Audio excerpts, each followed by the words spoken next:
Chopperoos? Chad here. The Big Chopperoo.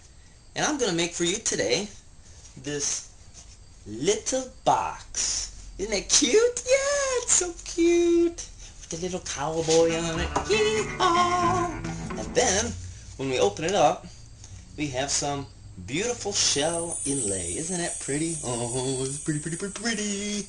So I'm gonna show you how we're gonna make this whole box from start to finish. Okay, first thing you want to do is take the stock that you're going to do, and we're going to rip it down to the height of what our box is going to be.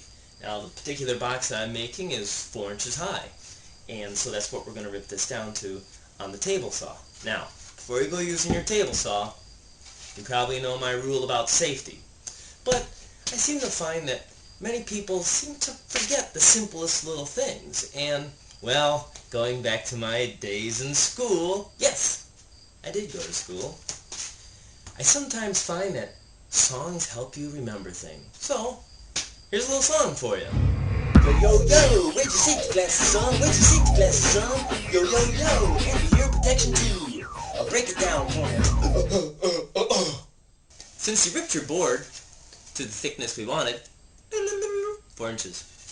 Next step is you want to run it through a joiner, or I actually like to use hand planes to get the board nice and flat, true, and so all our sides will be at an even height. The next step we're going to do is we're putting it on our table sled. I've used these many a times. I've got different sizes. This happens to be my small one.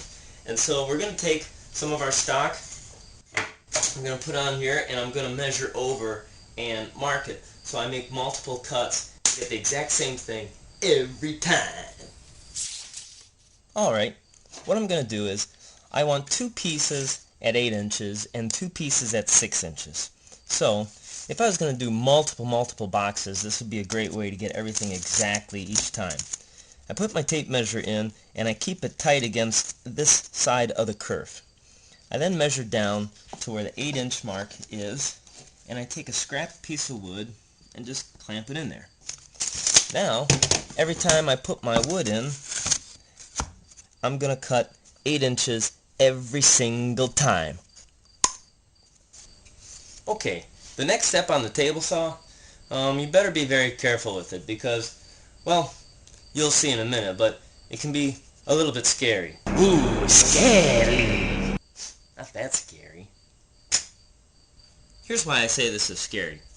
What I gotta do is I gotta miter this piece at a 45, and so I have my table saw tilted to 45 with a 0 clearance plate in it. This will help prevent tear out on the wood. But the part that I don't like is when the saw cuts the wood, this scrap piece of wood can get pinched in between the blade, table saw, and or the wood and cause kickback and either throw the piece or throw the block that I'm trying to push through. So we do have to proceed with caution on this. Now, I want this saw to come right to the edge of my wood. So what I like to do is I put a square on it, and I take the square right to the edge of the piece that I'm cutting. Then I bump the fence over so it just gets to the edge of the tooth on the table saw. Now I'll lock in my fence. And we'll make a cut.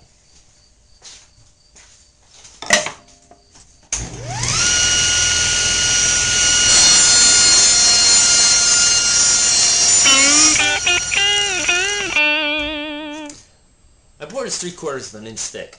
Kind of rather large for a box, wouldn't you say? Yes. But I decided I wanted to put a little inlay in the box, right around the edge. So when you open it up, it'll be something pretty looking at you. So that's what I'm going to do next on the router table. So here's what I'm going to do. I got my 1/4 inch bit into my router table, and I got my piece here ready to go through it. I only got it raised up just a smidge, because that's all the thickness that my inlay is going to be. So don't make it too deep. Better measure that carefully. Alright, make sure you wear your safety glasses. Don't make me sing again. Yo, yo, yo, where'd your safety glasses, son? I'm joking.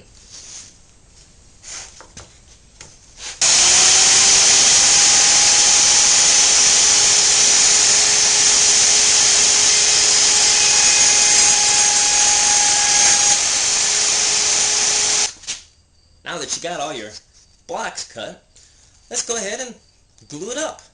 I'll show you a nifty, keen, neato trick for that. Take your pieces and line them all up. I have side, front, side, back. Okay? I have the inside of the box facing down on all of them. And then what you do is you take blue tape. Blue, 'cause I like it. It's pretty. Take some pieces and you're gonna tape each place where the piece of wood comes together. These are, going to be the corners. And so I'm putting the tape down and I stretch it just a little bit. I'm going to do that all the way down. Now we have it all taped up.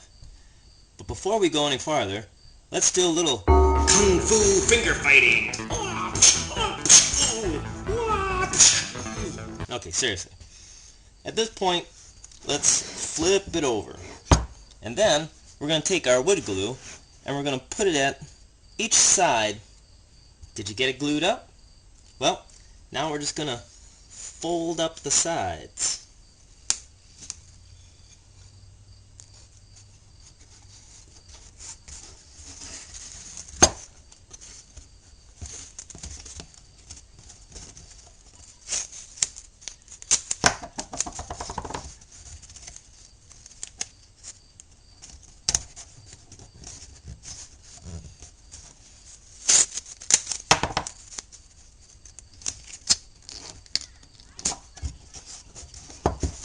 And let's then check it for square. You might have to, I'm going to have to bump and tweak this a little bit. If your box is a little bit out of square, you can put a clamp on the side it's leaning too long towards. So in this case what I'm doing is I'm racking the box just a little bit. I was off by about less than a 16th, but with the clamp on here, and once it dries, it's going to wind up perfect. Hey, you know what? While we're waiting for that little box to dry, we have our first time ever on Wood Chopping Time, our very first commercial. Yo, this is Rocky Balboa, the Italian stallion. When I'm not fighting in the ring, I like to work in the shop. That's why I reach for the amazing Wonder Super Glue. A super glue. Oh, I can read that. No. Okay. The amazing Wonder Super Glue is so strong. It's even tough for an opponent like me. Opponent, opponent. You know, they look similar. You know, hey, I don't need to take this from, Yo, Adrian! Porter got me this job, but, I don't need it. Yo, Adrian! Okay, do I really need to say anything else? Hey, fellow shopperoos, we've run out of time, but come back for part 2 on WoodShoppingTime.com.